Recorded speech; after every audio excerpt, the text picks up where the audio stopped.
Recording by Donald Honeycutt. A Ghost Story by Mark Twain.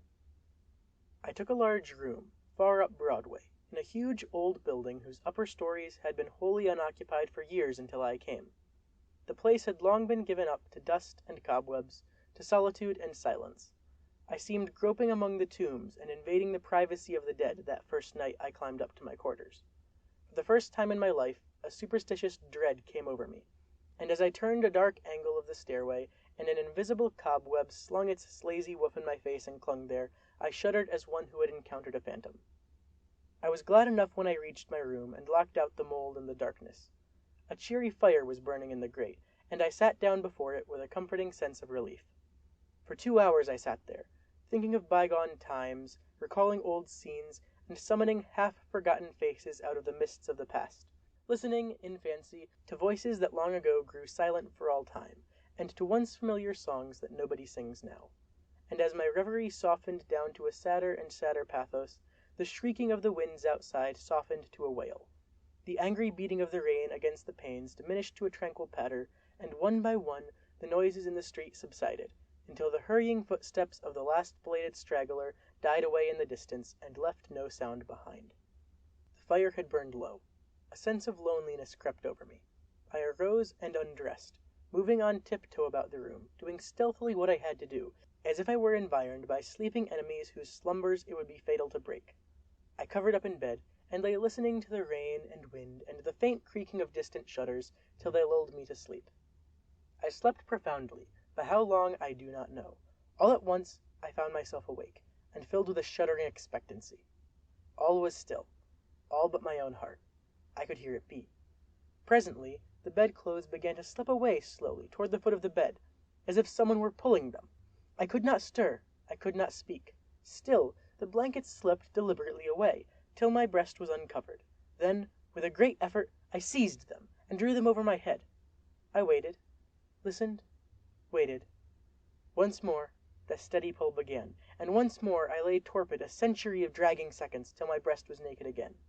At last I roused my energies and snatched the covers back to their place, and held them with a strong grip. I waited. By and by I felt a faint tug, and took a fresh grip. The tug strengthened to a steady strain. It grew stronger and stronger.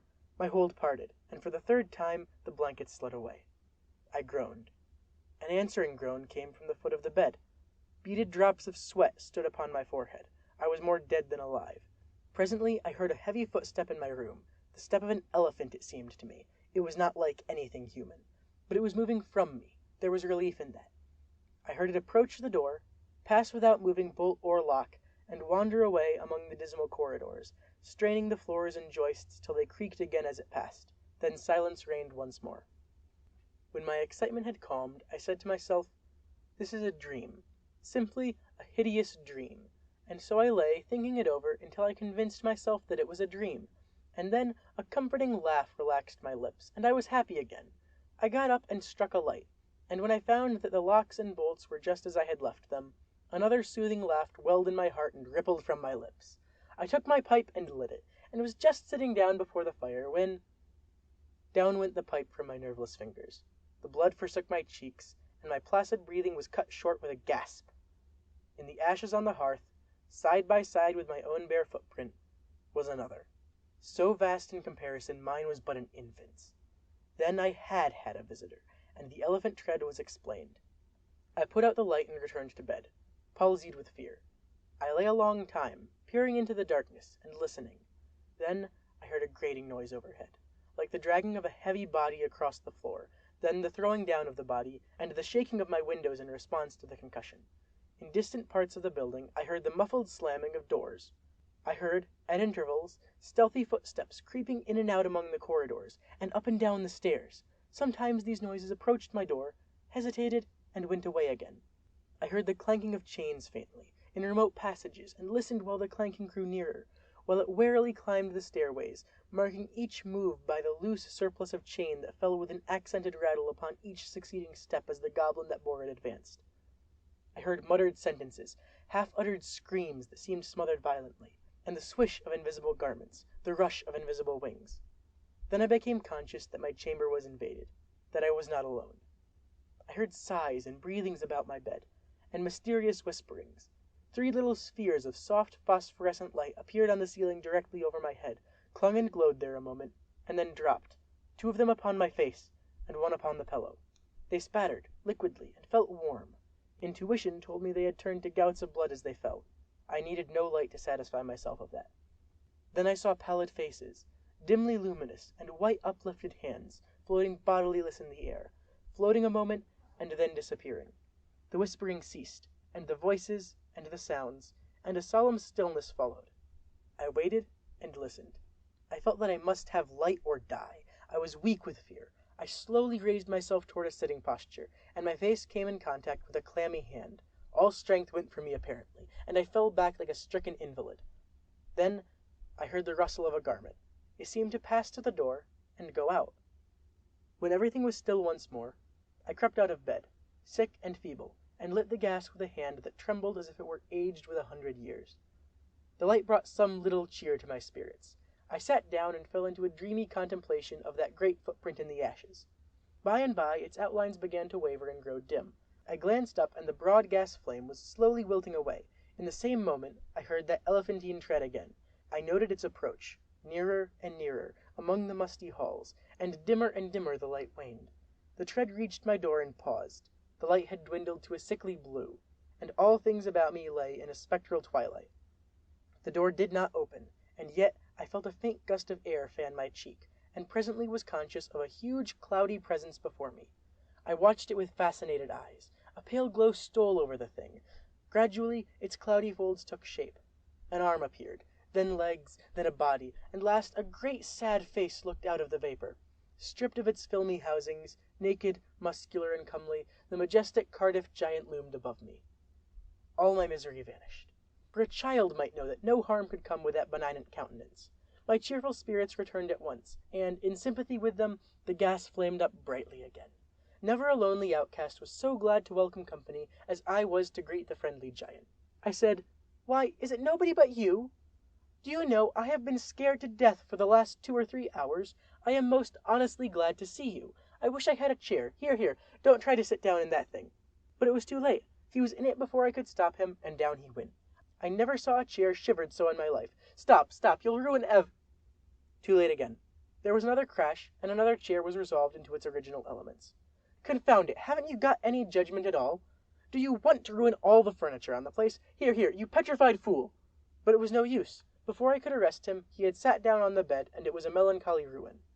Now what sort of a way is that to do? First you come lumbering about the place, bringing a legion of vagabond goblins along with you to worry me to death, and then, when I overlook an indelicacy of costume which would not be tolerated anywhere by cultivated people, except in a respectable theatre, and not even there if the nudity were of your sex, you repay me by wrecking all the furniture you can find to sit down on. And why will you? You damage yourself as much as you do me. You have broken off the end of your spinal column, and littered up the floor with chips of your hams till the place looks like a marble yard. You ought to be ashamed of yourself. You are big enough to know better. Well, I will not break any more furniture.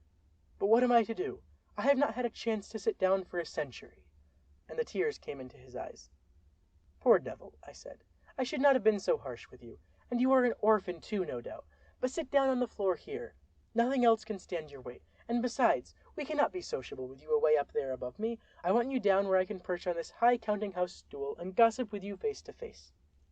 So he sat down on the floor and lit a pipe which I gave him, threw one of my red blankets over his shoulders, inverted my sitz bath on his head, helmet fashion, and made himself picturesque and comfortable. Then he crossed his ankles while I renewed the fire, and exposed the flat honeycombed bottoms of his prodigious feet to the grateful warmth. What is the matter with the bottom of your feet and the back of your legs that they are gouged up so? Infernal chilblains. I caught them clear up to the back of my head, roosting out there under Newell's farm.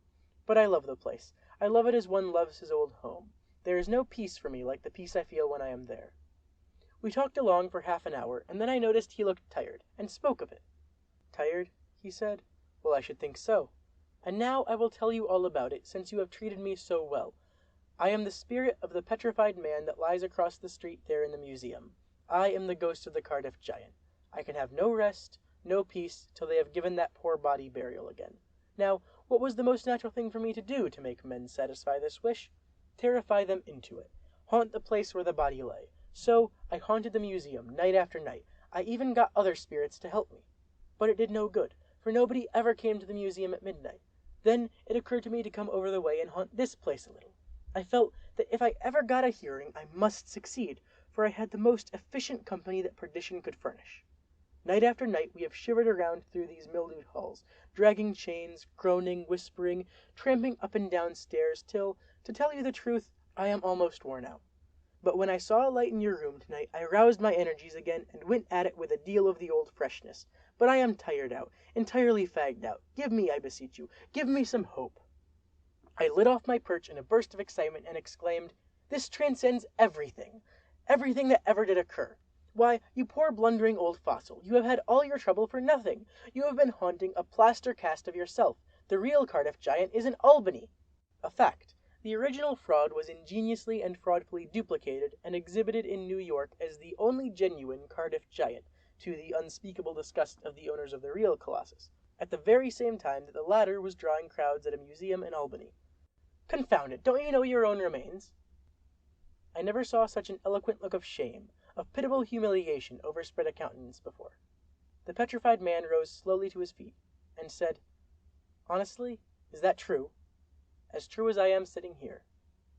He took the pipe from his mouth, and laid it on the mantel, then stood irresolute a moment, unconsciously from old habit, thrusting his hands where his pantaloons' pockets should have been, and meditatively dropping his chin on his breast, and finally said, "Well, I have never felt so absurd before. The petrified man has sold everybody else, and now the mean fraud has ended by selling its own ghost. My son, if there is any charity left in your heart for a poor friendless phantom like me, don't let this get out.